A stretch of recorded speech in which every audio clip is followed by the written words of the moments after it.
శ్రోతలకు నా హృదయపూర్వక నమస్కారములు. మన శ్రోతలలో ఒకరు ప్రశ్నను పంపడం జరిగింది. ఆ ప్రశ్న, గ్రహణ శక్తిని సాక్షి అనుకోవచ్చా? అంటే వీరు ఆధ్యాత్మిక చదువు ఛానల్లో 75వ శీర్షిక ఉన్నదంతా ఒకే శక్తి అయితే అనేటువంటి 75వ శీర్షిక విని ఈ ప్రశ్న వేశారు. అందులో మన గ్రహణ శక్తి అనేటువంటి పదాలు వస్తాయి. ఈ గ్రహణ శక్తిని సాక్షి అనుకోవచ్చా అనేటువంటి ప్రశ్నను వీరు పంపడం జరిగింది. అంటే ఇది వీరి సందేహాన్ని వ్యక్తపరిచారు. సాక్షీభావము అనేది ఆధ్యాత్మికతలో ఆత్మజ్ఞాన మార్గంలో మాత్రమే వినపడేటువంటి పదం. అది సాక్షీభావము కేవలం ఆత్మజ్ఞాన మార్గంలో వినపడుతుంది. అది సాక్షీభావము అంటే ఏంటి? మనకు తెలిసిన తెలుగు పదమే సాక్షి అంటే విట్నెస్ చేస్తున్నటువంటి వారు. ఇప్పుడు కోర్టు ఉందనుకోండి, ఏదైనా నేరం జరిగింది, ఏదైనా సమస్యలు వచ్చినాయి, కోర్టులో కేసులు ఉన్నాయి, దానికి సాక్షుల్ని ప్రవేశపెడతారు. అంటే మా తరపున ఈ విషయాన్ని చూసిన వాళ్ళు ఉన్నారు అని సాక్షుల్ని ప్రవేశపెడితే జడ్జి గారు సాక్షుల్ని అడుగుతారు, మీరు చూసారా, మీకు తెలుసా అని. సాక్షి అంటే గమనించేవాడు, చూసేవాడు, తెలుసుకుంటున్నవాడు, గ్రహిస్తున్నవాడు. అయితే ఈ సాక్షి ఆ గ్రహిస్తున్నటువంటి విషయాలకి, ఆ విషయాలతో కానీ, ఆ పనులతో కానీ, ఆ సందర్భాలతో కానీ ఎటువంటి సంబంధము లేని వ్యక్తి. అది సాక్షి అంటే తెలుసుకోవాల్సింది. అది సాక్షితత్వం అంటే ఏంటంటే, ఈ సాక్షి ఎవరైతే ఉన్నారో, ఇప్పుడు కోర్టులో ఒక సాక్షిని ప్రవేశపెట్టారు. ఈ సాక్షికి ఆ కేసుతో ఏ సంబంధం లేదు. నేను చూశాను, నేను రోడ్డు మీద వెళుతున్నప్పుడు ఆ సంఘటన జరిగింది, వాళ్ళిద్దరూ కొట్టుకున్నారు, ఈయన పొడిచాడు, అది నేను చూశాను. అంతే తప్ప ఆయన ఆ సంఘటనలో లేడు. ఆ కొట్టుకున్న ఇద్దరు వ్యక్తుల మధ్య ఆయన లేడు. అసలు ఆ సంఘటనకి ఈయనకి సంబంధం ఏం లేదు. ఈయన రోడ్డు మీద వెళుతూ చూశాడు, అంతే సాక్షితత్వం అంటే అది. అలాగే మనలో ఉన్నటువంటి మన క్రియలన్నీ జరుగుతున్నాయి. కంటితో చూస్తున్నాం, చెవులతో వింటున్నాం, పంచేంద్రియాలతో, శరీరంతో నిత్యం ఏదో ఒకటి చేస్తూ అనుభవిస్తూ ఉన్నాం. అలాగే మానసికంగా మనోభావాలతో సుఖదుఖ అనుభవాలు పొందుతూ ఉన్నాం. అటు శారీరక సుఖదుఖాలు, ఇటు మానసిక సుఖదుఖాలు వెరసి మొత్తంగా జీవితం ఇది. అయితే ఇవన్నీ జరగటానికి మనలోని ప్రాణశక్తి సహాయకారిగా ఉంది. శరీరపరమైనటువంటి కదలికలైనా ఏవైనా సరే, కదలిక ఏదైనా అది మన ప్రయత్నం కావచ్చు, అనుభవం కావచ్చు, దుఃఖం కావచ్చు, సుఖం కావచ్చు. శరీరపరమైన కదలికలు ఏవైనా, మనోపరమైన కదలికలు ఏవైనా, అసలు నేను జీవిస్తున్నాను, నేను ఉన్నాను, జీవిస్తున్నాను అనేటువంటి ఎరుక కలిగినటువంటి అన్ని సమయములలో, కదలికలు కలిగినటువంటి అన్ని సమయములలో, నేను అన్న భావము కలుగుతూ మనం కదులుతున్న అన్ని సమయములలో, మన ద్వారా పనులు జరుగుతున్నప్పుడు, ఇప్పుడు కన్ను చూస్తున్నది, దేనిని చూస్తున్నది? దృశ్యమును చూస్తున్నది. ఓకే, కన్ను దృశ్యమును చూస్తున్నది. ఆ దృశ్యము నాకు ఆనందముగా ఉన్నది, ఆ దృశ్యము వలన నాకు ఆనందము కలుగుతున్నది లేదా బాధ కలుగుతున్నది. చెవి శబ్దము వింటున్నది, ఆ శబ్దము వలన నాకు ఆనందము కలుగుతున్నది లేదా బాధ కలుగుతున్నది. ఇలా చూస్తున్నప్పుడు, అంటే కన్ను చూస్తున్నప్పుడు, చెవి వింటున్నప్పుడు, ముక్కుకు వాసన తెలుస్తున్నప్పుడు, చర్మానికి స్పర్శ తెలుస్తున్నప్పుడు, నాలుకకు రుచి తెలుస్తున్నప్పుడు నాకు తెలుస్తున్నది అన్న విషయము కూడా నాకు తెలుస్తున్నది. ఇప్పుడు నేను అనే భావన వచ్చింది అంటే పరిశీలనలో అట్టడుగు భాగం అన్నమాట. అది అట్టడుగు పొర, అట్టడుగుకి వెళ్ళిపోతాం. ఇప్పుడు నేనన్నప్పుడు సహజంగా శరీరం అనుకొని జీవించుకుంటూ వెళ్ళిపోతాం మనం. అంటే మొత్తం పై పొరలో జీవిస్తున్నాం మనం. నేను ఈ శరీరం అన్నప్పుడు శరీరం ద్వారా బయటకు వచ్చేసి శారీరక అవసరాలు తీర్చుకుంటూ, మానసిక భావాలకు స్పందించుకుంటూ వెళ్ళిపోతున్నది, అంతా బయటకు వెళ్ళిపోతాం. బయటకు వెళ్ళిపోవటం ఏంటి? ఒక కొలను పైభాగంలో ఒక చిన్న రాయి వేస్తే తరంగాలు అలా కదులుతూ వెళుతూ ఉంటాయి.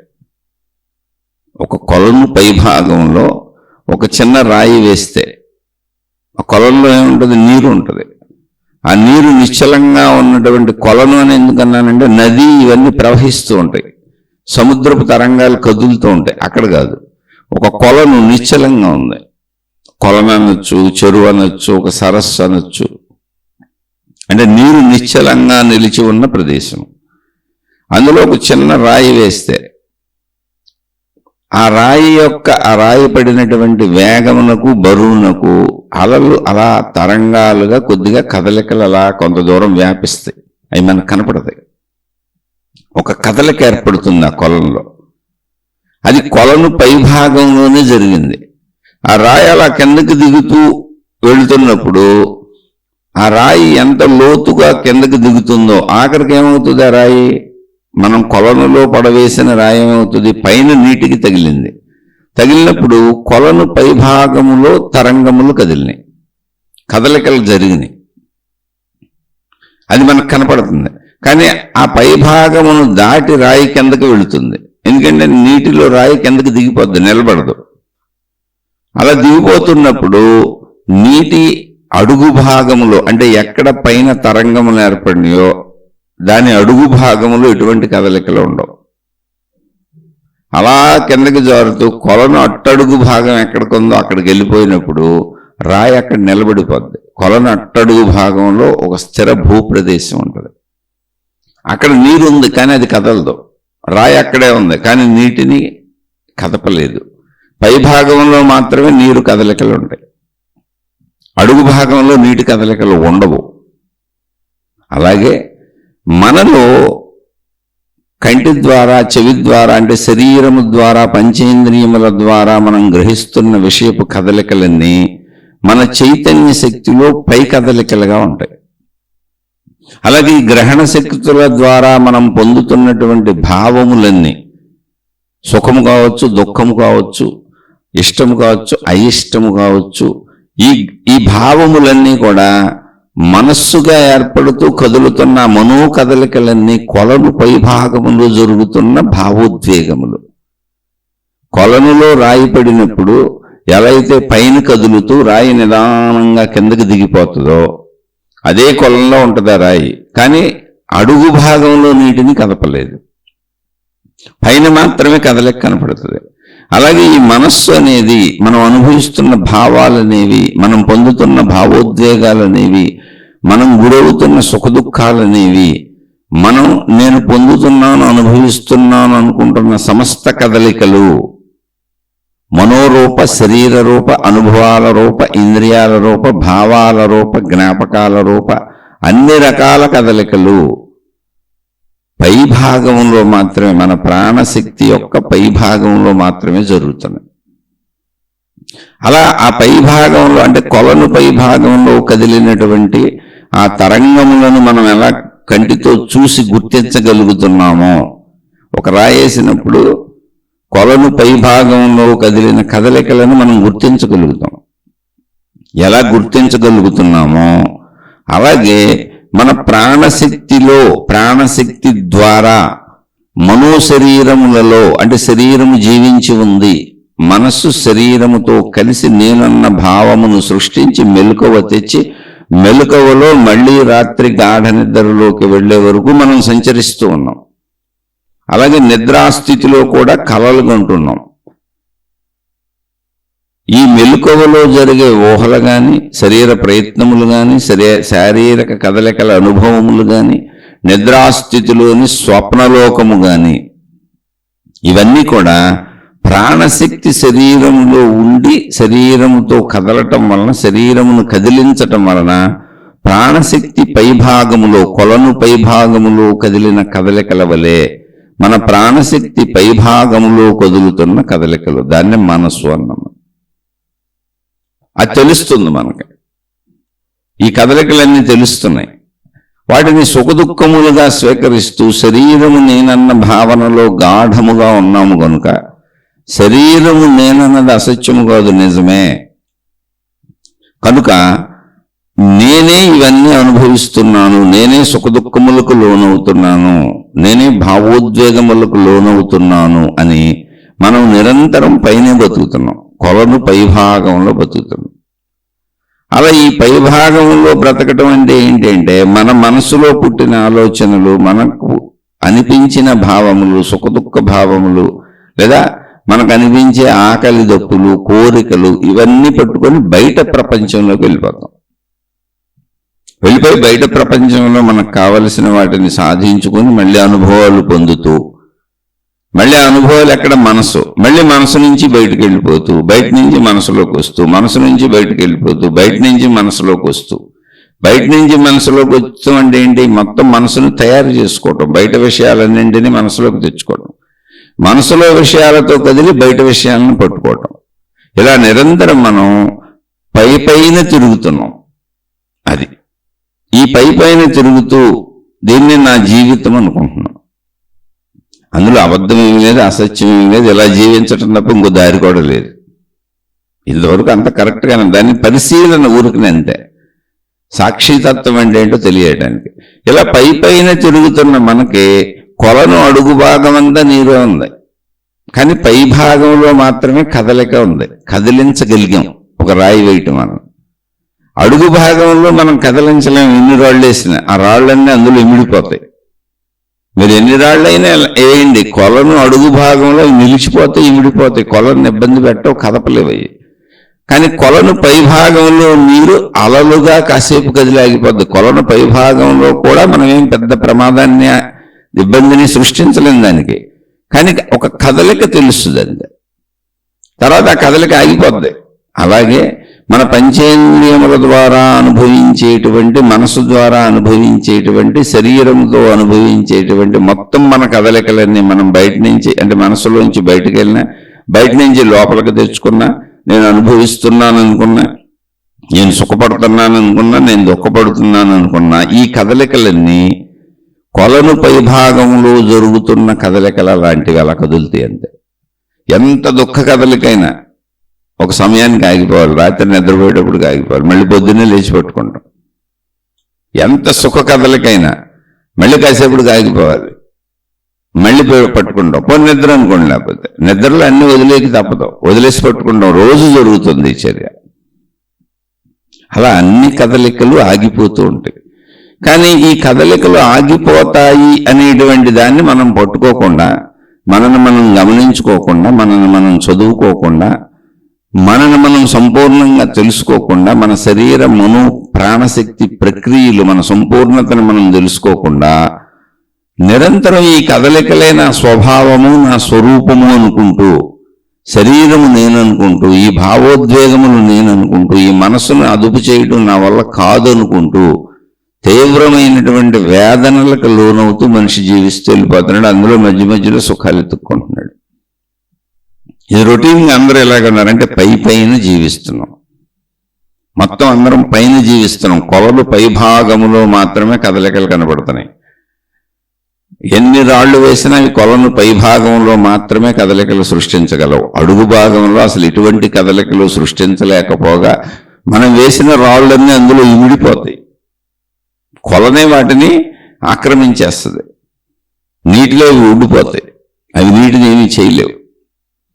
అలాగే ఈ పైన జీవిస్తున్న జీవితాన్ని నేను, నాది, నావి అనుకుంటూ మెలకువలో జీవిస్తున్న మనం నిద్రా సమయంలో కొలను అట్టడుగు భాగంలో ఉన్న ప్రదేశంలో నీరు ఎలా ఉంటుందో అలా మన ప్రాణశక్తిలో సంపూర్ణంగా లీనమైపోతున్నాం, అట్టడుగు భాగానికి వెళ్ళిపోతున్నాం.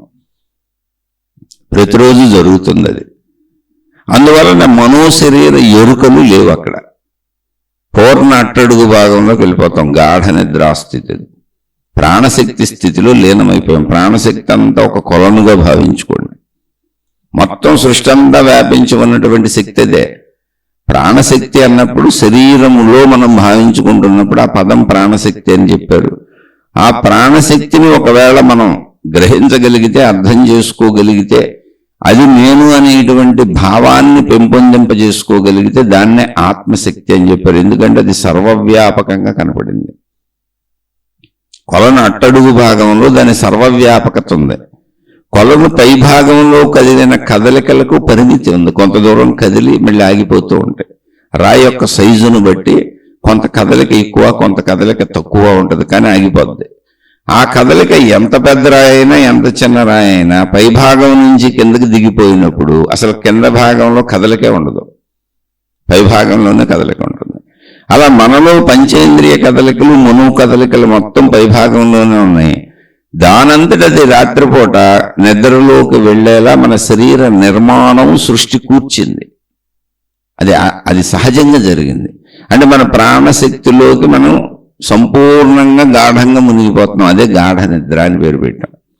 మనకు అది శక్తి స్థితి అని తెలియదు, అది శక్తి స్థితి. ఆ శక్తి స్థితిలోకి మూలములోకి వెళ్ళినప్పుడు నేను నిద్రపోయాను అని కూడా చెబుతున్నాం.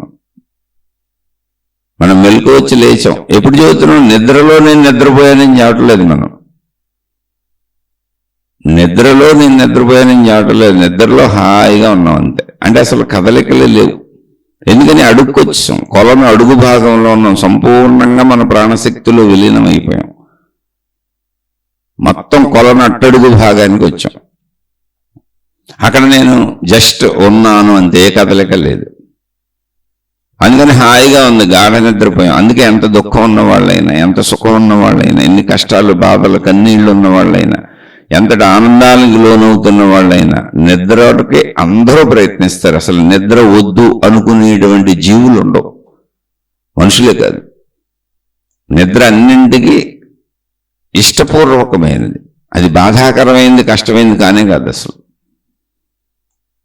సుఖంగా ఉంటుంది, సుఖకరంగా ఉంటుంది. మీరు ఎవరినైనా అడగండి, నిద్ర కావాలని కోరుకుంటారు. నిద్ర పట్టకపోతే పిచ్చెక్కిపోయినట్టు ఉంటుంది. కానీ మెలకువలో మళ్ళీ మనకు మనమే పిచ్చెక్కించుకుని శరీరం నేనని తిరుగుతూ ఉంటాం. అది తప్పని కాదు. అక్కడ పిచ్చెక్కించుకునే అనే పదం వ్యసన పరుల కోసం మనసునే పట్టుకుని వెంపర్లాడేటువంటి కోరికలు, ఆశలు, అత్యాశలు, దురాశలతో తనను తాను బాధించుకునే వాళ్ళ కోసం ఉపయోగించాను. మంచి వాళ్ళకి అది వర్తింపబడదు.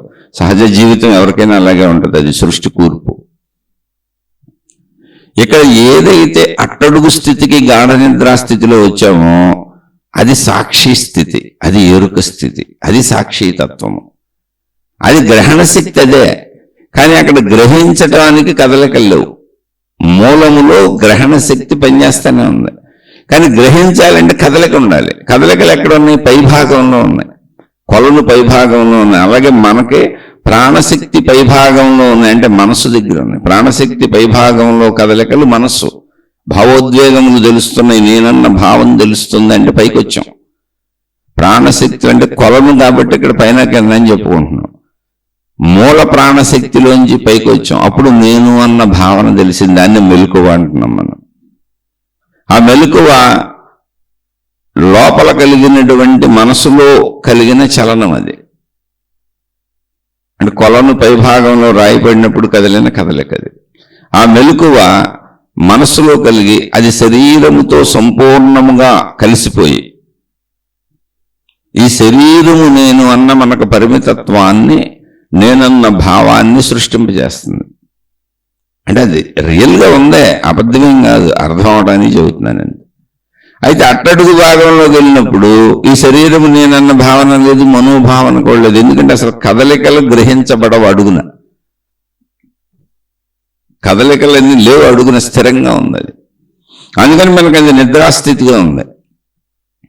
మెలకువ స్థితిలో ఏమైందంటే ఇదే కదలికలను గుర్తిస్తున్నది, గుర్తించేలా మెలకువైంది. అంటే పై కదలికలను గుర్తించగలుగుతుంది. అంటే తన గ్రహణ శక్తి తన కదలికలనే గుర్తిస్తున్నది. తనలో ఉన్న గ్రహణ శక్తి పైన జరుగుతున్న కదలికలన్నింటినీ గుర్తిస్తుంది. అంటే కొలనులో ఉన్న నీరు కొలను పై భాగములో కదిలే తరంగాలను గుర్తిస్తుంది తనలోనే. ఆ తరంగాలు ఎక్కడ? తనలోనే కదులుతున్నాయి. ఎంత కదిలింది, ఎంత పెద్ద తరంగం, ఎంత దూరం వ్యాపించింది, ఎంతసేపు కదిలింది, ఎలా కదిలింది, ఎప్పుడు కాగింది, నిశ్చలత్వాన్ని ఎప్పుడు పొందింది. అదే మన భావోద్వేగాలు మొత్తం. ఇదంతా మనోశరీరములలో జరుగుతుంది. అంతా పైన జరుగుతుంది. పైన జరగడం అంటే మనసు నుంచి బయట ప్రపంచంలోకి వెళ్తాం, మళ్ళీ బయట ప్రపంచంలో నుంచి మనసులోకి రావటం. ఈ మనసు నుంచి బయట ప్రపంచంలోకి వెళ్ళటానికి, బయట ప్రపంచంలోంచి మనసులోకి రావటానికి వాహకము, వాహనము శరీరము. ఈ శరీరము ద్వారా ప్రయత్నించి అనుభవించి మనసులోంచి బయటకు వెళ్తాం. మనసులో ఒక ఆలోచన పుట్టి శరీరాన్ని కదుపుద్ది, అది బయటకు వెళ్ళి ప్రయత్నించి దాన్ని అనుభవించి మళ్ళీ మనసుగా మార్చుకుంటుంది. అంటే లోపలికి వస్తుంది, లోపలికి తెస్తుంది ఆ విషయాన్ని, బయట విషయాన్ని. ఇవి మొత్తం పైపైన జరుగుతున్న విషయాలు. ఈ పైపైన జరుగుతున్న విషయాలన్నింటినీ ఆ గ్రహణ శక్తి ఏదైతే అంటే ప్రాణశక్తి యొక్క లక్షణం గ్రహణ శక్తి. నేను చూస్తున్నాను అని నాకు తెలుసు, నేను వింటున్నాను అని నాకు తెలుసు, నేను మాట్లాడుతున్నాను అని నాకు తెలుసు, నేను ఉన్నాను అని నాకు తెలుసు, నా ప్రతి కార్యము నాకు తెలుసు, నా ప్రతి భావము నాకు తెలుసు. ఇప్పుడు నా భావమును నాకు తెలుసు అంటే నేను ఫలానా మనిషి నాకు తెలుసు, ఫలానా చెట్టు నాకు తెలుసు, ఫలానా గుట్ట నాకు తెలుసు, ఫలానా వస్తువు నాకు తెలుసు, ఫలానా ప్రదేశము నాకు తెలుసు అంటున్నప్పుడు నేను వాటిని ఇంద్రియములతో చూస్తున్నాను. ఫలానా శబ్దము నాకు తెలుసు అన్నప్పుడు నా ఇంద్రియములతో గ్రహిస్తున్నాను. ఫలానా స్పర్శ నాకు తెలుసు అన్నప్పుడు ఆ స్పర్శను చర్మం ద్వారా పొందుతున్నాను. అంటే శరీరము ద్వారా ఇవన్నీ గ్రహిస్తున్నాను. కానీ నేనున్నానని నాకు తెలుసు. దానికి నన్ను నేను చూసుకోకర్ల, కళ్ళు మూసి కూర్చున్నా నేనున్నానని నాకు తెలుస్తుంది. నేను చూస్తున్నానని నాకు తెలుసు, నేను వింటున్నానని నాకు తెలుసు, నేను తింటున్నానని నాకు తెలుసు, నేను అనుభవిస్తున్నానని నాకు తెలుసు, నా ప్రతి కదలిక నాకు తెలుసు. నేను ఉన్నానన్న దానితో మొదలై నా సమస్తము నా గురించి నాకు తెలుసు. ఒక వ్యక్తిని మనం మంచోడు చెడ్డోడు అంటాం. వాళ్ళ యొక్క ప్రవర్తనను బట్టి, మాటలను బట్టి, చేష్టలను బట్టి అవన్నీ గమనించి. కానీ నా గురించి నాకు తెలుసు, నా మంచి నాకు తెలుసు, నా చెడు నాకు తెలుసు, నా స్వభావము నాకు తెలుసు, నాకు సంబంధించిన సమస్త గుణములు, సమస్త విషయములు నాకు తెలుసు. రెండవ వాడిని చూసి గ్రహించినట్టుగా, రెండవ దానిని చూసి గ్రహించినట్టుగా, విని గ్రహించినట్టుగా, తిని గ్రహించినట్టుగా, శబ్దస్పర్శ రూపరస గ్రంథముల ద్వారా, పంచేంద్రియముల ద్వారా, శరీరము ద్వారా, శరీరము కంటే భిన్నమైన వాటిని నేను గ్రహించినట్టుగా, తెలుసుకున్నట్టుగా నన్ను నేను కూడా గ్రహిస్తున్నాను. ఇక్కడ ఆధ్యాత్మికత మొదలవుద్ది. అక్కడ వరకు భౌతికమే. నేను శరీరం అనుకుంటూ బయటకు వెళ్ళి బయట నుంచి విషయాలు తెచ్చుకొని మనసులోకి వచ్చి మళ్ళీ మనసులోంచి బయటకు వెళ్ళి ఇదే మెలుకో మొత్తం. ఇదంతా భౌతికం. దీని పేరు భౌతికం. ఎందుకంటే ఇది సహజంగా అలాగే ఉంటుంది. ఇందులో మార్చుకోవాల్సింది కూడా ఏం లేదు. తప్పులు చేయకుండా మంచిగా జీవించడం, ఇదంతా అబద్ధం, అసత్యం అనుకోబాగండి, ఇదంతా నిజమే. కానీ ఇది సంపూర్ణ నిజం కాదు. నిజంలో కొంత భాగం శరీరపరమైన నిజం. మనస్సు నుంచి ప్రపంచంలోకి వస్తాం, ప్రపంచంలో నుంచి మనసులోకి వెళ్తాం, ప్రపంచ విషయాలని మనసులో వేసుకుంటాం, మళ్ళీ మనసులోంచి ప్రపంచంలోకి వస్తాం. రోజు జరిగే చర్య మెలకువలో జీవించటం అంటే ఇంతే. ఇక్కడ సాక్షి తత్వము అంటే ఏంటంటే, లేదా గ్రహణ శక్తి అంటే ఏంటంటే, బయట విషయాలను ఎలా గ్రహిస్తున్నానో శరీరం ద్వారా మనసులో వేసుకుంటున్నానో అలా నాకు మనసు ఉన్నదని తెలుసు, నేనున్నానని తెలుసు, నా మనసులో ఇన్ని విషయాలు ఉన్నాయని తెలుసు, నా గుణాలు ఇవి, నా స్వభావాలు ఇవి, నా బుద్ధులు ఇవి, నా ప్రవర్తన ఇది, నేను మంచివాడిని, నేను చెడ్డదాన్ని, ఈ విషయంలో మంచివాడిని, ఈ విషయంలో చెడ్డవాడిని, ఈ విషయంలో మంచిదాన్ని, ఈ విషయాల్లో చెడ్డదాన్ని అని నా గురించి నాకు ముందే తెలుసు. నా గురించి నాకు సమస్తము తెలిసిన తర్వాత మాత్రమే నేను బయటకు వ్యక్తపరుస్తాను. నేను వద్దనుకున్న వ్యక్తపరచను, దాచేసుకుంటాను. నేను దాచేసుకున్న అనేకం నా గురించి నాకు తెలుసు. నన్ను నేను వ్యక్తపరుచుకోకుండా ఆపేసుకున్న అనేకం నాకు తెలుసు. నా సమస్తము నాకు తెలుసు. అంటే నా సమస్తము నాకు తెలుసు అన్నప్పుడు నా సమస్తము వేరు, నాకు తెలుసు అంటున్న నేను వేరు. ఎందుకని రెండవ మనిషిని చూస్తున్నట్టే చూస్తున్నాను. అంటే ప్రాణశక్తిలో గ్రహణ శక్తి, ఆ ఏక ప్రాణశక్తిలోనే ఉన్నటువంటి ఇచ్ఛాశక్తి, క్రియాశక్తి, జ్ఞానశక్తులు అనేటువంటిలో జ్ఞానశక్తి గ్రహణ శక్తి. అదే మళ్ళీ జ్ఞానశక్తిగా పని కూడా చేయిస్తూ ఉంటుంది. ఎలా చేయాలి అలా చేయాలని. ఆ క్రియాశక్తిలోనే అంటే ఇచ్ఛాశక్తి, క్రియాశక్తి, జ్ఞానశక్తి, గ్రహణ శక్తి అని చెప్పొచ్చు బాగా అర్థం అవ్వాలంటే. ఇచ్ఛతో అనేక పనులు చేయించేది ఆ ప్రాణశక్తే, క్రియాత్మకంగా కదిలించేది ఆ ప్రాణశక్తే. ఆ క్రియ ఎలా చేయాలని జ్ఞానాన్ని మనకు చెప్పేది, అంటే జ్ఞానాన్ని గుర్తుపెట్టుకొని మళ్ళీ అవన్నింటినీ గుర్తించి చేయటానికి అనువుగా జ్ఞానాన్ని అందించేది ఆ ప్రాణశక్తే. వీటిని అన్నింటినీ గమనించేది అదే ప్రాణశక్తి. అంటే ఆ ప్రాణశక్తి తాను అనేకముగా శరీరముతో కలిసి మనస్సుతో కలిసి కదులుతూ మనసై కదులుతూ మళ్ళీ తనంతోనే గమనించుకోగలదు. అది తనను తాను రెండవ మనిషిని చూసుకున్నట్టు చూసుకోగలదు. అంటే అద్దములో మన ప్రతిబింబమును మనం చూసుకున్నట్టుగా. అక్కడ ఆధ్యాత్మికత మొదలైంది. ఈ విషయాలని మహాత్ములు చెబుతున్నారు. నాయన, నిన్ను నువ్వు చూసుకోవచ్చు, అమ్మా నిన్ను నువ్వు గమనించుకోవచ్చు. నిన్ను నువ్వు చూసుకోకుండా, నిన్ను నువ్వు గమనించుకోకుండా, నువ్వు మనసు నుంచి బయటికి, అంటే నువ్వు బయటికి కదిలేవి నువ్వు చేసేవి, అసలు నిన్ను నువ్వు గమనించుకోకుండా నువ్వు జీవించే జీవితం అంతా భౌతికమే. నిన్ను నువ్వు గమనించుకోకుండా అంటే ఏంటి? నీ శరీర మనో కదలికలు, నీలో పుట్టే భావోద్వేగములను ముందు నువ్వు గమనించకుండా, అలా గమనించగలననే విషయాన్ని నువ్వు గుర్తించకుండా పైపైన జీవించుకుంటూ వెళ్ళిపోతే అదంతా భౌతికం. మనసు శరీరముల కలయికతో ప్రపంచంలోకి పోతా ఉంటాం, పైపైన జీవిస్తూ ఉంటాం అంతే మనం. అది మనోశరీరముల కలయిక. ఆ మనోశరీరముల కలయికతో పైపైన జీవించుకుంటూ వెళ్ళిపోతున్నాం. అలా పైపైన జీవించుకుంటూ వెళ్ళిపోతే అదంతా భౌతికము కాదు. లోతుకు దిగి నన్ను నేను కూడా గ్రహించగలను అనేది గ్రహణ శక్తి. బయట విషయాలనే కాదు, అసలు బయటకి సంబంధమే లేకుండా నేను సెన్సార్ చేసి నాలో దాచేసుకునే అనేక విషయాలు కూడా నాకు తెలుసు. నా గురించి నాకు సంపూర్ణంగా తెలుసు. నన్ను నేను సంపూర్ణంగా గ్రహించగలను అనేటువంటి ఒక గ్రహణ శక్తి. నన్ను నేను చూసుకోగలను, నన్ను నేను గ్రహించగలను, నన్ను నేను అర్థం చేసుకోగలను. నా ప్రతిదాన్ని నేను ముందు చూసి తెలుసుకున్నాకే అది బయటకు వెళ్తుంది. కానీ నేను ఆ ప్లేస్లో లేని, పట్టించుకోవట్లేదు. మనసు శరీరాల్లో పైపైన తిరుగుతున్నాను. అదంతా భౌతికము. అలా లోతుగా మునిగి ప్రాణశక్తి యొక్క సంపూర్ణతని తెలుసుకోవటం, ఆ గ్రహణ శక్తి నాలో ఉన్నదని నన్ను నేను గ్రహించటం ఆధ్యాత్మికం. ఇక్కడ ఆధ్యాత్మికం స్టార్ట్ అవుతుంది.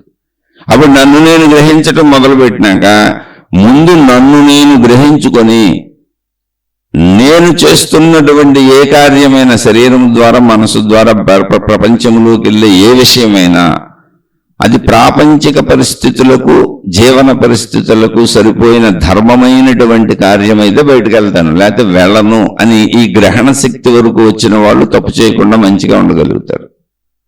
ఎందుకని నన్ను నేను గ్రహించగలను. అద్దంలో నా ప్రతిబింబాన్ని చూసుకొని నన్ను నేను సరి చేసుకున్నట్టు, నేను తలదూకున్నట్టు, చక్కగా మేకప్ చేసుకున్నట్టు, అలా ఈ గ్రహణ శక్తి ద్వారా నన్ను నేను గమనించుకొని దేశకాల పరిస్థితులను బట్టి ధర్మముగా మాత్రమే ఉంటారు వాళ్ళు. గ్రహణ శక్తి దాకా వచ్చిన వాళ్ళు. అక్కడ ఆధ్యాత్మికం స్టార్ట్ అయింది.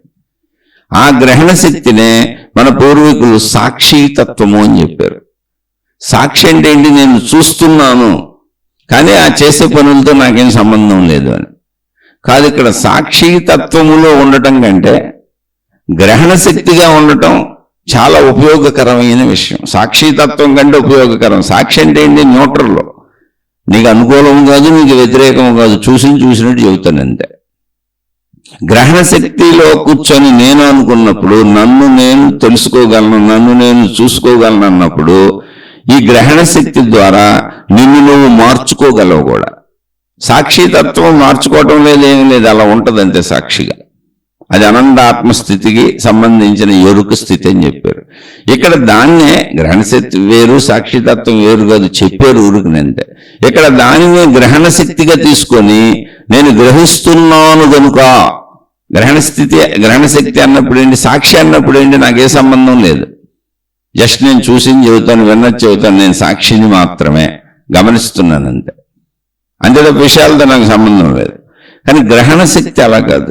గ్రహణ శక్తి అన్నప్పుడు గ్రహిస్తున్నాను కనుక మంచి చెడుల గ్రహింపు నాకుంది.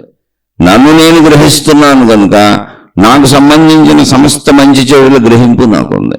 అందులో చెడులను వదిలివేసి మంచిగా మాత్రమే జీవిస్తాను అని జీవితానికి అప్లై చేసుకొని మంచిగా జీవించవచ్చు ఒకటి. రెండవది, గ్రహిస్తున్నాను కనుక, సర్వము నేను గ్రహిస్తున్నాను కనుక, నన్ను నేను తెలుసుకుంటున్నాను కనుక, నా సర్వస్వము నాకు తెలుసు కనుక, నా సర్వస్వమును నేను గ్రహిస్తున్నాను కనుక గ్రహించేవాడిగా, గ్రహించేదానిగా నేను వేరుగా ఉన్నాను. గ్రహింపబడుతున్న విషయములు ఏమున్నాయో, నా గుణములు, నా బుద్ధులు, నా ప్రవర్తన, నా ఆలోచనలు, నా మనసు, నా భావాలు, నా భావోద్వేగాలు, నా శరీరము, ఇవన్నీ నాకు భిన్నముగా ఉన్నవి.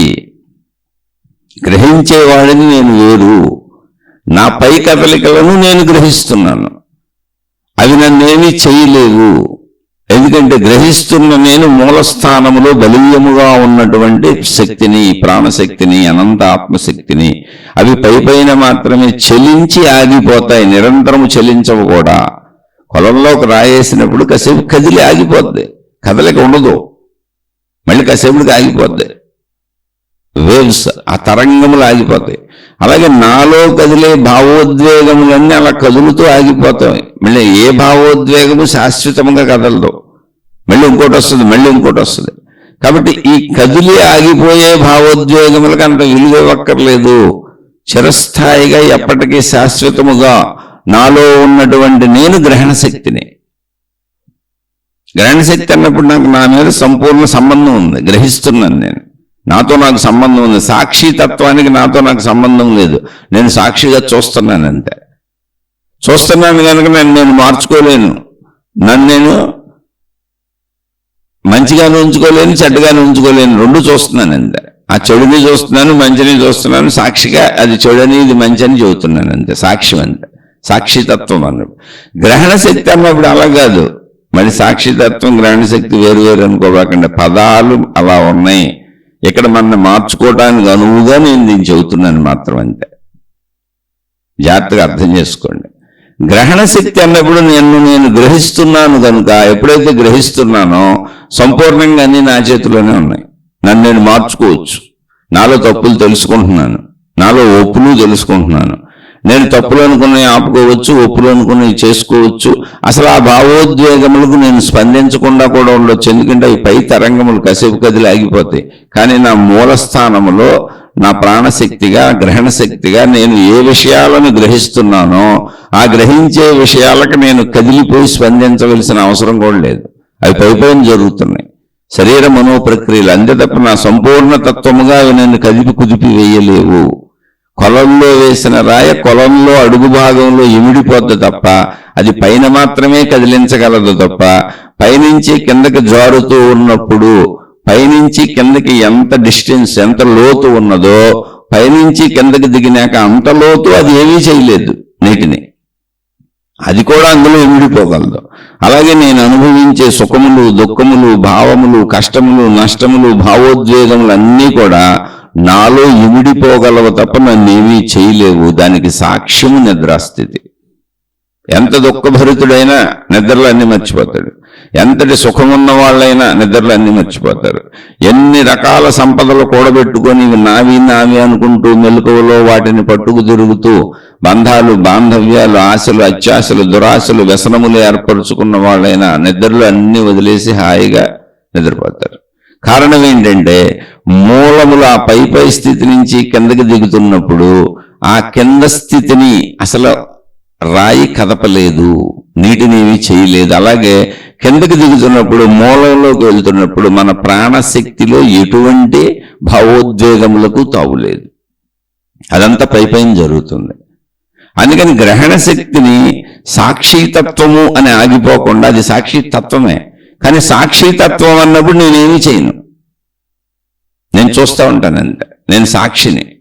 మంచికి చెడుకి నాకు రెండింటికి సంబంధం లేదు అని ఆగిపోకుండా నేను గ్రహణ శక్తిని అని నా సంపూర్ణ ప్రాణశక్తి ఎరుకను, మనోశక్తి ఎరుకను, శరీరపు ఎరుకను పూర్ణముగా గ్రహించి, నా భావాలను, భావోద్వేగములను సంపూర్ణముగా గ్రహించి నన్ను నేను మార్చుకోవచ్చు. నేను పైన మనసుగా, శరీరముగా పైపైన కదలాడుతున్నటువంటి ఒక 10% విషయం మాత్రమే 90% గ్రహణ శక్తిగా, ప్రాణశక్తిగా, ఆత్మశక్తిగా, శక్తిగా, ఎటువంటి కదలికలు లేని స్థిరభావములతో సంపూర్ణ నిద్రాస్థితిలో ఎటువంటి ఆనందము, హాయి, ప్రశాంతత, నిశ్చలత ఉన్నవో అటువంటి నిశ్చలత, నిర్మలత, ప్రశాంతత, అనంతత్వము, ఏకత్వము కలిగి ఉన్నటువంటి స్థితి నాది అని గ్రహించుకుని ఆనందాత్మశక్తి ఎరుకను మనం అనుభవించవచ్చు. అక్కడ మనం మంచోళ్ళుగాను మార్చుకోవచ్చు, ఆ ఎరుకను కూడా అనుభవించవచ్చు. అందుకని గ్రహణ శక్తి అనే పదం వాడుతున్నాను. అది సాక్షితత్వం అన్నదే, గ్రహణ శక్తి అన్నదే, మనసు అన్నదే, ప్రాణశక్తి అన్నదే, శరీరము నిలిపించేది అదే, ఆత్మశక్తి అదే, బ్రహ్మం అదే. కానీ దాని అట్టడుగు పొరల్లోకి కిందకి దిగుతున్నప్పుడు దాని అనంతత్వము, దాని హాయి, దాని నిశ్చలత, దాని నిర్మలత, దాని ప్రశాంతత ఏదీ దానిని కదుపలేదు అనేటువంటి గ్రహింపు మనకు కలుగుతుంది. గ్రహణ శక్తిగా నేను పై విషయంలోను గ్రహిస్తున్నాను, మనో విషయంలోను గ్రహిస్తున్నాను, బుద్ధులను గ్రహిస్తున్నాను, శరీర ప్రక్రియలను గ్రహిస్తున్నాను. కానీ అవన్నీ గ్రహిస్తున్న నేను నిశ్చలముగా ఉన్నాను, స్థిరముగా ఉన్నాను, సంపూర్ణముగా ఉన్నాను, అనంతముగా ఉన్నాను, ఏకత్వముగా ఉన్నాను. నా స్థితికి ఎటువంటి భంగపాటు లేదు. కొలను పైభాగములోని కదలికలు కదిలి ఆగిపోతాయి తప్ప నా స్థితిని భంగపరచలేవు. ఎన్ని రాళ్లు పడినా నా స్థితిలో ఇమిడిపోతాయి, కొలను అట్టడుగు భాగంలో మిగిలిపోతాయి. అలాగే ఎన్ని కదలికలైనా నా లోపలికి వచ్చి నిశ్చలమైపోతాయి, ప్రశాంతమైపోతాయి, స్థిరమైపోతాయి. ఆ పై కదలికలు నా లోపల స్థితిని కదపలేవు. దీన్నే రమణ భగవానులు నీ మూలానికి వెళ్ళి కూర్చోమన్నారు. నీ ఆలోచనల మూలాన్ని పట్టుకో సత్యం అర్థమైపోద్ది అని చెప్పారు. జీవన్ముక్తులైన మహాత్ములందరూ ఇలా మనకు అర్థమయ్యేలా బోధించారు. దాన్ని గ్రహణ శక్తి అని జస్ట్ మనకి ఇంకా బాగా అర్థం అవడానికి ఉపయోగించాను. గ్రహణ శక్తి అన్న, సాక్షి అన్న, ప్రాణశక్తి అన్న, ఆత్మశక్తి అన్న, విశ్వశక్తి అన్న, దైవశక్తి అన్న, సైన్స్ వాళ్ళు చెప్పే ఒట్టి శక్తి అన్న అన్నీ ఒకటే. కానీ మనసు అన్నప్పుడు, ఆలోచనలు అన్నప్పుడు, శరీరం అన్నప్పుడు, ప్రపంచం ఉందని మెలకువలో మనం గుర్తిస్తున్నప్పుడు మనం పైన బతుకుతున్నాం. కొలను పై భాగంలో కదలికలు ఎలా కనపడతాయో అలా పైన బతికేస్తున్నాం, లోతుకెళ్ళటం లేదు. అలా పైన బతికే జీవితం అంతా భౌతికము. మన లోపలికి మనం వెళ్ళి మనని గమనించుకొని మన సంపూర్ణతను తెలుసుకునేదంతా ఆధ్యాత్మికము. అలా తెలుసుకోవడానికి అవసరమైన గ్రహణ శక్తి మనలో పూర్ణతగా ఉన్నదే. ప్రాణశక్తి యొక్క లక్షణమే గ్రహణ శక్తి. అందుకని మన గ్రహణ శక్తిలోకి మనం వెళ్ళినప్పుడు మన సంపూర్ణతని మనం గ్రహించగలుగుతాం, మనమే చూసుకోగలుగుతాం, అద్దంలో ప్రతిబింబం చూసుకున్నట్టుగా. అలా మనకిది సహకారంగా ఉంటుంది.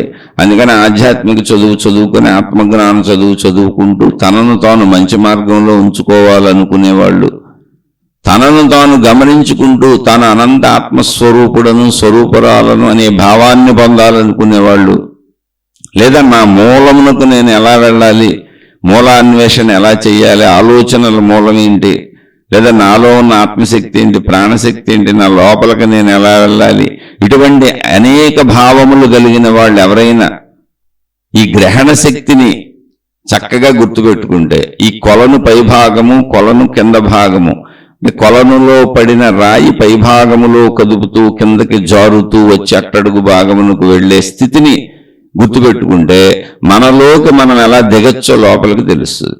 రాయి దిగినట్టుగా మనలోకి మనం దిగటమే. మన ఆలోచనల నుంచి మన భావములు బయటికి తీసుకుపోతూ ఉంటాయి. కాదు, మనం కూర్చొని మనలోకి, మన లోతుల్లోకి మనం దిగుతాం. అదే ధ్యానము, అదే తపస్సు. చాలా ఈజీగా ఉంటుంది. ఆ గ్రహణ శక్తి అనే పదాన్ని పట్టుకుంటే ఇదంతా చాలా ఈజీగా ఉంటుంది. ఎందుకంటే పదముల ద్వారానే మనం చెప్పుకోగలం, భాష ద్వారానే మనం చెప్పుకోగలం, వాక్యములు మాటల ద్వారానే మనం చెప్పుకోగలం. మనం చెప్పుకోవడానికి ఎందుకంటే దారి లేదు. కానీ సాక్షితత్వం అన్నప్పుడు జస్ట్ గమనించటం అనే ఒక్క పదం తప్ప ఇంకేం ఉండవు అక్కడ. కానీ జీవితంలో అలాగా, జీవితంలో నన్ను నేను గ్రహిస్తున్నాను, నేను అనుభవిస్తున్నాను, నేను పొందుతున్నాను, నేను పోగొట్టుకుంటున్నాను, నేను లాభపడుతున్నాను, నష్టపడుతున్నాను, కష్టపడుతున్నాను, ఇష్టపడుతున్నాను, సుఖపడుతున్నాను, దుఃఖపడుతున్నాను. ఇవన్నీ నాకు తెలుస్తున్నాయి. అసలు నేనున్నానని నాకు తెలుస్తుంది. నేనున్నానని నాకు చెబుతున్నది ఎవరో? నేనే. ఆ నేనెవరో అదే నా మూలము. అందుకని నిన్ను నువ్వు తెలుసుకో, నేనెవరో తెలుసుకో. నేను అంటున్నావు కదా, నేనెవరో తెలుసుకొని రమణ భగవానులు చెప్పారు. ఆత్మజ్ఞాన గ్రంథాలన్నీ అదే చెబుతాయి. రమణ భగవానులు కొత్తగా ఏం చెప్పలేదు. ఆయనకు ముందు చెప్పబడిన ఆత్మజ్ఞాన గ్రంథాలలో దాన్నే చెప్పారు. ఆయన దాన్ని మళ్ళీ ధృవీకరించారు. ప్రతి తరములోనూ జీవన్ముక్తులైన మహాత్ములు వచ్చి పాత మహాత్ములు అందించిన జ్ఞాన సంపదను ధృవీకరించి వెళ్తారు. ఇప్పుడు రమణ భగవానులు ధృవీకరించారు. మళ్ళీ వారి తర్వాత మళ్ళీ నిసర్గదత్త మహారాజు వచ్చి ధృవీకరించి ఆయన వెళ్ళిపోయారు. మళ్ళీ తర్వాత కొంతమంది వస్తారు, దాన్ని ధృవీకరించి వెళ్తూ ఉంటారు. ఇది నిజమే, ఇది నిజమే అని తరతరమునకు ప్రతి తరమునకు మహాత్ములు ఆ నిజతను అందిస్తూ వెళ్తూ ఉంటారు. ఆ స్థితిని పొందుతూ వెళ్తూ ఉంటారు. పొందిన వాళ్ళు దాన్ని ధృవీకరిస్తూ ఉంటారు. అందుకని ఆ స్థితిని పొందటానికి భౌతిక జీవితంలో మనం భౌతికత అంతా నిజమే, శరీరపరమైన జీవితం అంతా నిజమే, మనోపరమైన జీవితం అంతా నిజమే, ప్రపంచపరమైన జీవితం అంతా నిజమే, అందులో ఏ అబద్ధం లేదు. దానిని ధర్మంగా మంచిగా చక్కగా జీవిస్తూ అవసరమైన అన్ని సమకూర్చొని కుటుంబ జీవితము అంత హాయిగా జీవిస్తూ ఆర్థిక స్థితిగతులు చక్కగా పెట్టుకుంటూ తప్పులు చేయకుండా మోసాలు చేయకుండా కొంత సమయం మిగిల్చుకొని నీ లోపలికి నువ్వు వెళ్ళు. నీ గ్రహణ శక్తి ద్వారా సంపూర్ణముగా నిన్ను నువ్వు తెలుసుకో. అప్పుడు నీకు నేనే అనంత ఆత్మశక్తిని, నేనే ప్రాణశక్తిని, నేనే విశ్వశక్తిని, అహం బ్రహ్మస్మి అయమాత్మా బ్రహ్మ అనేటువంటి స్థితి అర్థమవుతుంది. అక్కడేం కొత్తగా ఏమి రాదు, ఏమీ పోదు, ఉన్నది అదే. అది తెలియటం వల్ల కొత్తగా వచ్చేది లేదు, అది తెలియకపోవటం వల్ల పోయేది కూడా లేదు. శరీరభావం నేనేం జీవిస్తున్నాం ఇప్పుడు కూడా మనం అదే. కాకపోతే శరీరభావం నేను అనుకోవటం వల్ల పరిమితత్వంలో ఎక్కువ దుఃఖానికి, ఎక్కువ ఆశలకి, ఎక్కువ చెడుకి లోనైపోతున్నాం. ఆ చెడును పోగొట్టుకోవచ్చు మన గ్రహణ స్థితి ద్వారా. మన యొక్క విస్తృతిని తెలుసుకుంటే, మన మూలానికి వెళ్ళగలిగితే. మూలానికి వెళ్ళడం చాలా తేలిక. కొలను పైభాగంలో పడిన రాయి కొలనులో తరంగములను సృష్టించి, అంటే పైభాగంలో, కిందకి మాత్రం అలా జారిపోతూ వెళ్తుంది. కొలను లోతు ఎంత అయితే అంత జారిపోతూ నిదానంగా వెళ్ళిపోతుంది. కానీ అది జారుతూ వెళుతున్నప్పుడు నీటిని ఏ విధంగానూ కదపలేకపోయింది. అలా వెళ్ళిపోయి కొలను అట్టడుగు భాగంలో తాను కూడా ఇమిడిపోయి కలిసిపోయింది, అక్కడ ఉండిపోయింది అంతే. కొలనుకి ఎటువంటి ఇబ్బంది లేదు, నీటికి ఎటువంటి ఇబ్బంది లేదు. అలాగే ఈ పై కదలికలు, ఈ మనో కదలికలు, ఈ భావ కదలికలు, ఈ శరీర కదలికలు, ఈ గుణాల కదలికలు, ఈ బుద్ధుల కదలికలు ఏవైనా కానీ, సుఖదుఖ కదలికలు ఏవైనా పైనే తప్ప లోతుకు వెళ్ళినప్పుడు ఇవి అసలు మన ఏ విధంగానూ కదపలేవు అనేటువంటి సత్యాన్ని జీవన్ముక్తులైన మహాత్ములు తెలుసుకొని, నాయన మీ సంపూర్ణమైనటువంటి నిజస్థితి మీ అడుగు భాగంలో, మీ మూలములో ఉన్నది. ఈ మూలము నుంచి ఊరుకునే పైన కదలికలు కదులుతున్నాయి. ఆ పైన జీవించటం భౌతికము కనుక మీ లోతుల్లోకి, మీ లోపలికి మీరు వెళ్ళండి, అది ఆధ్యాత్మికమని మనకు మార్గదర్శనం చేశారు. దాన్నే మనం ఆత్మజ్ఞాన చదువు, ఆధ్యాత్మిక చదువు అని చెప్పుకుంటున్నాం. అర్థమైన వాళ్ళు ప్రయత్నించుకోండి, ఇందులో ఏ కష్టం లేదు. కొంత సమయం మిగిల్చుకోండి, మంచిగా జీవించండి, హాయిగా ఉండండి. భౌతిక జీవితం అంతా కరెక్టే, కుటుంబ జీవితం అంతా కరెక్టే, ప్రాపంచిక జీవితం అంతా కరెక్టే. ఇలాగే జీవించాలి, తప్పులు చేయకండి, చెడు పోగొట్టుకోండి. కొంచెం సమయం మిగిల్చుకొని తపస్సు అంటారో, ధ్యానం అంటారో, సాధన అంటారో, పరిశీలన అంటారో, అన్వేషణ అంటారో, మీకు నచ్చిన పేరు పెట్టుకోండి. కానీ కొలను పై భాగంలో పడిన రాయి కొలను అడుగు భాగంలోకి నిదానంగా అలా జారుతూ వెళుతుందో, అలా మీ లోపలకు మీరు జారుతూ మీ గ్రహణ శక్తి ద్వారా, మీ ఎరుక శక్తి ద్వారా మీ మూలంలోకి వెళ్ళిపోయి కూర్చోండి. అదే ధ్యానము, అదే తపస్సు, అదే సాధన. దానికి మీరు ఎన్ని విధాలుగా ఏం చేస్తారో మీ ఇష్టం. ఎలా కూర్చోవాలి, ఎలా పడుకోవాలి, ఎలా లేవాలి ఎవరిని అడగకండి. మీ లోపలికి మీరు వెళ్ళడానికి ఎవరో సలహా ఎలా ఇస్తారు? అసలు ఎలా కుదురుతుంది? మీకు అడ్డం పడే విషయాలేంటి, మిమ్మల్ని వెళ్ళనివ్వని విషయాలేంటి, మీ పైన ఉన్న విషయాలేంటి, మీ మనసులో ఉన్న విషయాలేంటి ఇతరులకు ఎలా తెలుస్తాయి? ఎవరికి తెలియదు, ఏ దేవుడికి తెలియదు, ఏ గురువుకి తెలియదు. అసలు అటువంటి అద్భుతాలు, మహిమలు, మాయలు ప్రపంచంలో ఉండవు ఉండవు ఉండవు. ఎందుకనంటే ఉన్నది ఒకటే శక్తి. అదే శక్తి విశ్వశక్తి, అదే శక్తి ప్రాణశక్తి, అదే శక్తి ఆత్మశక్తి. అదే శక్తిని దైవశక్తిని పిలుచుకుంటున్నాం అంతే. అని ఉన్నది ఒకటే శక్తి. ఒకటే శక్తి అయినప్పుడు ఆ ఏకశక్తిని నేనని తెలుసుకోవటానికి, నా గ్రహణ శక్తి ద్వారా నా సంపూర్ణతని గ్రహించటానికి నేను నా లోపలికి ప్రయాణించి ఆ శక్తిని తెలుసుకోవటమే తప్ప రెండవదే లేనప్పుడు దాన్ని అసలు ఎలా చెబుతారు, ఎవరు చెబుతారు, ఎవరు నీకు అందిస్తారు? అందుకని అటువంటి పిచ్చి పిచ్చి మహిమలు, మాయలు, అద్భుతాలు, ఎవరో ఏదో చేసేస్తాం, నీకు నేర్పేస్తాం, నీకు అన్ని చెప్పేస్తాం, నీకు అందించేస్తాం అనేటువంటి విధానాలలో మోసపోకు, నిన్ను నువ్వు మోసం చేసుకో. అది నీవే అయి ఉన్నావు. తత్వమసి, తత్వం అసి, అది నీవే అయి ఉన్నావు. అది నీవే అయి ఉన్నావు అన్న విషయాన్ని, అది నేనే అయ్యున్నాను అనే అనుభవంగా, అహం బ్రహ్మస్మి, ఆ బ్రహ్మమును నేనే, ఆత్మశక్తిని నేనే అని అనుభూతి చెందడానికి కొంత సమయం మిగిల్చుకొని నీ లోపలికి నువ్వు వెళ్ళు. అది ఆధ్యాత్మికత అంతే. ఇంకంతకంటే అక్కడ ఏం లేదు. ఇది చాలా తేలికైన మార్గం. నిన్ను నువ్వు చూసుకోవటానికి కష్టం ఎందుకు? నీ ముక్కు ఎక్కడరా అంటే గుండ్రంగా చేయి చుట్టూ చూపించినట్టు దానికి అనేకం చేయటం ఎందుకు? నువ్వే కదా అది. ప్రయత్నించండి. అర్థమై ప్రయత్నించే వాళ్ళకి సందేహాలు వస్తే అడగండి. లేదు మాకు అసలు ఇది నచ్చలేదు, మా మార్గాలు వేరు, మేము మతాలు పెట్టుకొని, దేవుళ్ళని పెట్టుకొని, గురువులను పెట్టుకొని ఘర్షణలు పెడుతూ, గొడవలు పెడుతూ, మాదే నిజమని, ఇతరులు ఎన్ని తప్పని అలా ప్రచారాలు పెట్టుకొని, రకరకాలు పెట్టుకొని మేము అలాగే ప్రయాణించగలం. ఇది మమ్మల్ని మేము చూసుకోవటం, మమ్మల్ని మేము మార్చుకోవటం, మమ్మల్ని మేము గమనించుకోవటం, మాలో చెడు పోగొట్టుకోవటం, అసలు ఇదంతా మాకు నచ్చదు, అసలు మాలో ఏ చెడు లేదు, మా మతం కరెక్ట్, మా దేవుడు కరెక్ట్, మా గురువు కరెక్ట్, మా విధానం కరెక్ట్, మా పద్ధతి కరెక్ట్, మా ఆచారం కరెక్ట్, మా సాంప్రదాయం కరెక్ట్, ఇది ప్రపంచంలో అందరికీ దీన్నే నేర్పేస్తాం, దీన్నే అంటించేస్తాం, దీన్నే ఒక వైరస్ లాగా పాకింపజేసేస్తాం, అందరినీ మా మతంలోకి, మా గురువులోకి, మా దేవుళ్ళలోకి తెచ్చేసుకుంటాం, మా భావాలు అందరికీ నేర్పేసి మా భావాలే సత్యమైనవని అలా ప్రూవ్ చేస్తాం, మొత్తం అందరినీ ఇందులోకి తెచ్చేసి అనుకునేవాళ్ళు మీకు నచ్చిన మార్గాల్లో హాయిగా సాగిపోండి. నేను ఒక సామాన్యుడిని, నన్ను అసలు పట్టించుకోబాకండి, నన్ను క్షమించి నేను చెప్పే విషయాలు వినకుండా ఇవన్నీ వదిలేసి మీ మార్గాల్లో మీరు హాయిగా సాగిపోండి. ఇది అర్థమైన వాళ్ళు మాత్రం మీ యొక్క సంపూర్ణతను మీరు తెలుసుకునే ప్రయత్నం చేయండి. ఆ ప్రయత్నంలో ఏమైనా సందేహాలు వస్తే మళ్ళీ ఎన్నిసార్లైనా, ఎన్ని వందల వేల సార్లైనా శరీరానికి ఓపుకుంటే తప్పకుండా మాట్లాడుకునే ప్రయత్నం చేద్దాం. శుభమస్తు. మీకు మీ కుటుంబ సభ్యులకు మేలు చేకూరుగాక. మరలా మరొక కొత్త శీర్షికతో కలుసుకుందాం.